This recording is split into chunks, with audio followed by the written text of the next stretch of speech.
इस खबर के प्रायोजक हैं sunrise group of education, Pipri road, Naugaon, जिला छतरपुर, मध्य प्रदेश, जहां पर संचालित कोर्स हैं BEd, MCom, BCom, BA, BSc. वहीं कंप्यूटर कोर्सेज में बीसीए, पीजीडीसीए, डीसीए संचालित हैं। तो कहीं भी एडमिशन लेने से पहले एक बार Sunrise group of education Naugaon जरूर विजिट करें। इस खबर के सह प्रायोजक हैं Shanti college of pharmacy Naugaon, जहां कोर्स संचालित हैं बी फार्मेसी, डी फार्मेसी, साथ ही 16 प्रैक्टिकल लैब के साथ साथ कंप्यूटर लैब की सुविधा। साथ ही ओबीसी, एससी, एसटी के छात्रों को शासन के नियमानुसार विशेष छात्रवृत्ति सुविधा भी उपलब्ध है। तो हमारा पता है ग्राम चौबारा, मुड़वारा रोड, नौगांव, जिला छतरपुर, मध्य प्रदेश। मोबाइल नंबर है 9406762912। हमारा ऑल्टरनेटिव नंबर है 7610619938। नमस्कार, मध्य प्रदेश टाइम के विशेष कार्यक्रम सीधा सवाल में आप सभी का स्वागत है। मैं हूं कपिल मिश्रा। नगरीय निकाय चुनाव की चौपाल बच चुकी है और प्रत्याशी भी अपनी कमर कसकर चुनावी मैदान में दौड़ पड़े हैं, कूद पड़े हैं और प्रचार प्रसार में जुट पड़े हैं। इस वक्त हम मौजूद हैं वार्ड क्रमांक 12 की बीजेपी की प्रत्याशी श्रीमती अभिलाषा धीरेन्द्र शिवहरे के यहाँ पर। ये जानते हैं कि किन विकास मुद्दों को लेकर वह वार्ड क्रमांक 12 के चुनाव मैदान में है। सबसे पहले अभिलाषा जी, आपका बहुत बहुत स्वागत है हमारे शो सीधा सवाल में। किन चुनावी मुद्दों को लेकर आप चुनाव मैदान में हैं? वार्ड क्रमांक 12 की जनता अगर वोट करे तो अभिलाषा शिवहरे को क्यों करे? जी बहुत बहुत नमस्कार। आपके चैनल के माध्यम से मैं सभी को प्रणाम करती हूँ। आपने कहा कि वार्ड क्रमांक 12 की जनता आपको क्यों चुने। मेरा कहना है कि नगर पालिका अध्यक्ष जब मैं थी तो मैंने पूरे नगर को लेके कार्य किया हो, चाहे वह जल समस्या हो, चाहे प्रवेश द्वार हो, चाहे पार्कों का उन्नयन हो, नए पार्कों का निर्माण हो। मैंने नगर की हर जनता को, मुक्तिधाम हो, मैंने नगर की जनता की हर समस्याओं को दूर किया है। चाहे पेयजल, सबसे बड़ी समस्या थी नगर की पेयजल। आपको मालूम है कि जनता कितनी परेशान थी पानी की समस्या को, लेकिन मैंने नगर की हर समस्या को अपनी समस्या मानकर दिन रात एक करके जनता की हर समस्याओं को दूर किया है। आपने वार्ड क्रमांक 12 से चुनावी मैदान में कूदे हैं, तो वार्ड क्रमांक 12 में जाने की वजह क्या है? बहुत सारे वार्ड ओबीसी थे, ओबीसी महिला थे, तो 12 ही क्यों चुना आपने फिर? देखिए 12 चूँकि हमारे घर के बिल्कुल पास में लगा हुआ हमारा वार्ड है और हमारी जो प्रतिष्ठान है, दुकान है, वो भी हमारी वार्ड नंबर 12 में आती है। और पार्टी का ऊपर से ऐसा निर्देश आया कि उनको कोई ऐसा चेहरा नहीं नज़र आया है कि वार्ड क्रमांक 12 से कि जो अपनी जनता अपनी बीजेपी को, अपनी पार्टी को जिता सकते, तो इसलिए उन्होंने मेरा चेहरा चुना। लोगों का कहना है कि वार्ड क्रमांक 13 खुद ओबीसी था, आपके सामने, घर के सामने आता है, गृह वार्ड से लगा हुआ है, तो आपने वहां से ना ओबीसी वार्ड से न चुन के दूसरे वार्ड में आप आई हैं 12 नंबर में, जो बीजेपी का गढ़ कहा जाता है, ऐसे आरोप लग रहे हैं। क्या कहना है इसको लेकर आप?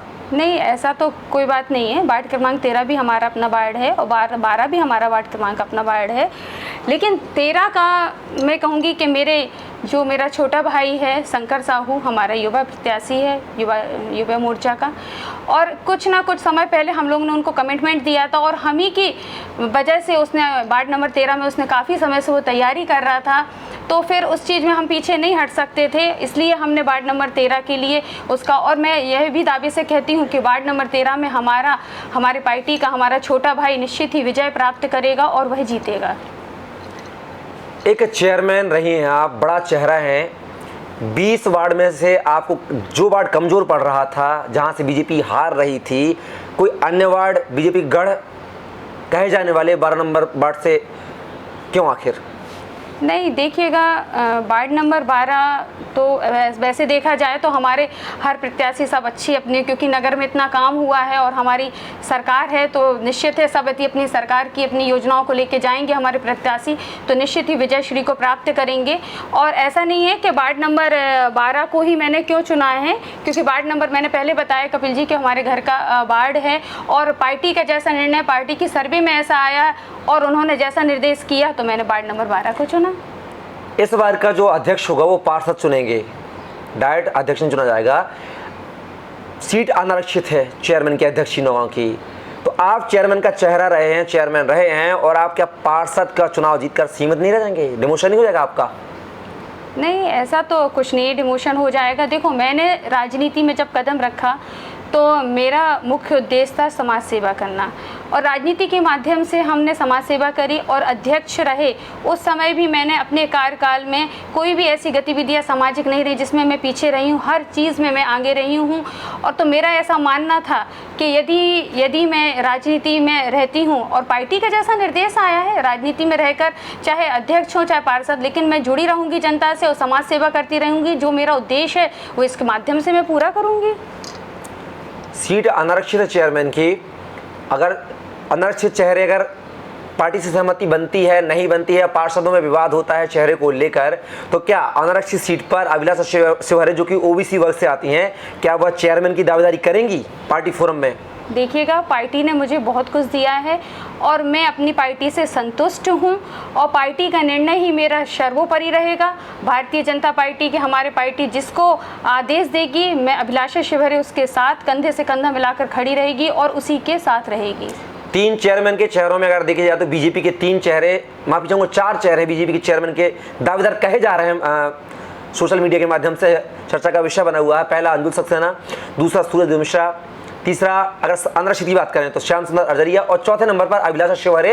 अगर अनारक्षित पे बात नहीं बनती है, सामान्य में बात नहीं बनती है, तो चौथा आपको भी एक विकल्प के तौर पे देखा जा रहा है। अगर कहा जाता है पार्टी के आप अनारक्षित को वोट करिए, अंजुल सक्सेना को वोट करिए, या सूरज मिश्रा को वोट करिए, या श्याम सुंदर अरजरिया को वोट करिए, तो तैयार है अभिलाषा शिवहरे वोट करने के लिए? क्योंकि एक चेयरमैन खुद रही है वो अपने आप में। नहीं, देखिएगा, मैंने पहले भी कहा है कि पार्टी का निर्णय सर्वोपरि है। हमारी पार्टी जहां कहेगी अभिलाषा शिवहरे उसी को वोट देगी, क्योंकि मैं अपनी पार्टी से संतुष्ट हूं और पार्टी का जैसा निर्णय होगा, वरिष्ठ नेतृत्व का जैसा निर्णय होगा, मैं उसके साथ हूँ। अभिलाषा शिवहरे की व्यक्तिगत पसंद कौन सा चेहरा होगा चेयरमैन के लिए? अंजुल सक्सेना, सूरज मिश्रा या श्याम सुंदर अरजरिया? देखिएगा, व्यक्तिगत चेहरा नहीं, हमारे सब पार्टी के लोग हैं, हमारे सभी वरिष्ठ हैं और सभी से हमारा अच्छा तालमेल है। ऐसा कुछ नहीं है कि हम कोई विशेष चेहरे को पसंद करेंगे, ऐसा नहीं है। पार्टी का निर्णय, जहां पार्टी जिसको आगे करेगी अभिलाषा शिवहरे उसके साथ है। बाजार में चर्चाओं का विषय है कि अभिलाषा शिवहरे का संगठन से अच्छी मजबूती पकड़े संगठन से, तो क्या संगठन चाहेगा तो चेयरमैन का चेहरा अभिलाषा शिवहरे हो सकती हैं? तो क्या अगर पार्टी फोरम तैयार है अनारक्षित पर अभिलाषा शिवहरे को लाने के लिए, चेयरमैन के लिए, तो क्या आप तैयार हैं चेयरमैन बनने के लिए? ऐसा कोई हमारा भी विचार नहीं है। मैंने पहले भी कहा और बाद में भी यही कहूंगी कि पार्टी के जैसा निर्णय होगा वो सर्वोपरि रहेगा। आपके 5 साल के कार्यकाल में ऐसी क्या उपलब्धियां रही हैं जिनसे नगर का विकास हुआ है, और फिर उन उपलब्धियों के आधार पर आप जनता से वोट मांग रही हैं, तो क्या उपलब्धियां आपकी हो रही हैं? देखिएगा, पार्टी, मैंने अपने कार्यकाल में मैंने एक पूरी बुकलेट भी छपवाई थी और मैंने नगर के वरिष्ठ लोगों को सबको बांटी भी थी। सबको मालूम है कि अभिलाषा शिवहरे का कार्यकाल और हमारी भारतीय जनता का पार्टी का कार्यकाल जितनी भी योजनाएं रही हूँ, सबसे पहले तो जल की समस्या जो नगर में थी, जो मैंने प्रतिदिन मैंने नल का उसमें रोज नल जो आते हैंगे, आज कितने सालों बाद आज रोज नल आते हैं। हाँ, पहले एक दिन छोड़ एक दिन आया करते थे और उसमें और सबसे कम उसमें मार्जिन में भी हमने शुरू किया, शुल्क उसका 50 रुपये था। लेकिन अब वर्तमान में देखो, अभी 3 साल हमारा कार्यकाल नहीं रहा, तो इसलिए हम नहीं कह सकते हैं कि क्या समस्याएं रही हैं। प्रवेश द्वार हुआ, मुक्ति धाम हुआ, फुटपाथ हुआ और पार्कों का उन्नयन हुआ, पार्कों का निर्माण हुआ हैगा, और अंतिम छोर तक के सीसी रोड हुई, नाली हुई, हर व्यक्ति को योजनाओं का लाभ दिया। आवास योजना आप देख रहे हैं, जब हम बाड़ों में जाते हैं तो उसमें हमने देखा, रेखवार मोहल्ले में हम गए जो हमारे बाड़ में था, कि देखा, कहा कि दीदी देखिएगा, आदरणीय मोदी जी और शिवराज जी की योजना के कारण, आपके लोगों के कारण देखिए हमें आवास योजना मिली है। तो इतनी ज़्यादा योजनाएं थी। आज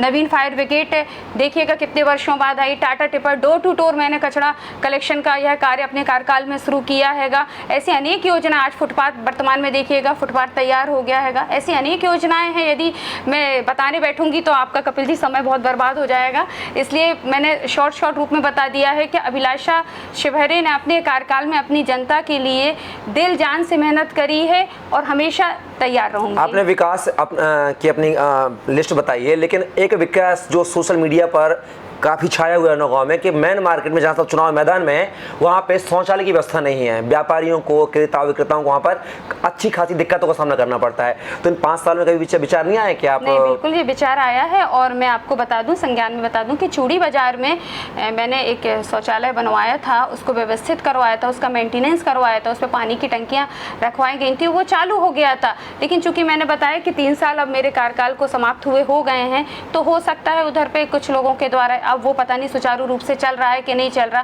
फाइबर के शौचालय भी मैंने मंगाए हैं, लेकिन आप जानते हैं कि मेरा वार्ड बाजार का वार्ड है और बाजार के वार्ड में सभी के प्रतिष्ठान है, तो हर कोई उस जगह पे जगह ना होने के कारण या हर जगह कोई फाइबर का शौचालय रखवाना पसंद नहीं करता है। लेकिन यदि ये समस्या है तो मैं यदि परिषद में जाऊंगी तो निश्चित जो अपने चूड़ी बाजार का शौचालय अब देखेंगे किस स्थिति में, उसको दोबारा मैं सही करवाऊंगी और जनता की समस्या को दूर करवाऊंगी। अंतिम सवाल, आप भी चेयरमैन रहे हैं, अंजू सक्सेना भी चेयरमैन रहे हैं, सबसे अच्छा चेयरमैन का कार्यकाल किसका रहा?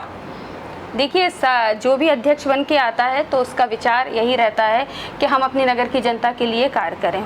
उन्होंने भी अपने कार्यकाल में कार्य किए होंगे, अच्छे किए होंगे, लेकिन जो मैंने अपने बताए हैं अपने कार्यकाल में कि मैं अपने कार्यकाल के कार्यों से संतुष्ट हूँ, लेकिन कुछ कार्य और था जो मेरे मन में, कुछ कार्य थे जो मैं नहीं कर पाई थी। मैंने अपने पुस्तिका में भी बताया था कि एक ऑडिटोरियम का निर्माण होना चाहिए, एक तालाब का सौंदर्यीकरण होना चाहिए। मेरे हमेशा मन में रहा है कि नगर के लिए मैं कुछ और करती, लेकिन चूंकि कार्यकाल में इतना ही कर पाई हूँ, इसलिए मैंने अपनी जनता से क्षमा प्रार्थना भी करी थी, लेकिन मैं अपने कार्य से संतुष्ट हूँ।